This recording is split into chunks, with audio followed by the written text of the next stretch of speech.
ఇంటి యజమానికి అదృష్టం బాగా కలిసి రావాలంటే, ఇంట్లో వాళ్ళందరికీ డబ్బులు బాగా రావాలంటే, ఇంట్లో పిల్లలు తొందరగా సెటిల్ అవ్వాలంటే తులసి కోట దగ్గర ఆడవాళ్ళు ప్రత్యేకంగా పూజ చేయాలి.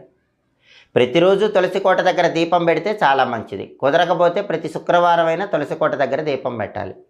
అయితే చాలామంది ఏం చేస్తారంటే ఇంట్లో పెంచితే రామ తులసి పెంచుతారు, లేకపోతే కృష్ణ తులసి పెంచుతారు.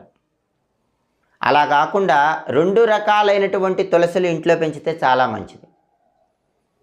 అలాగే కొంతమంది కేవలం కృష్ణ తులసి పెంచుతారు, కొంతమంది కేవలం లక్ష్మీ తులసి పెంచుతారు.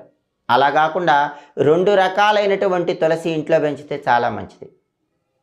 ఎప్పుడైనా సరే కృష్ణ తులసి చూస్తే కనుక కాండం నీలం రంగులో ఉంటుంది, లక్ష్మీ తులసి కాండం ఆకుపచ్చ రంగులో ఉంటుంది. కృష్ణ తులసి ఆకులు కొద్దిగా నల్లగా ఉంటాయి, లక్ష్మీ తులసి ఆకులు ఆకుపచ్చ రంగులో ఉంటాయి.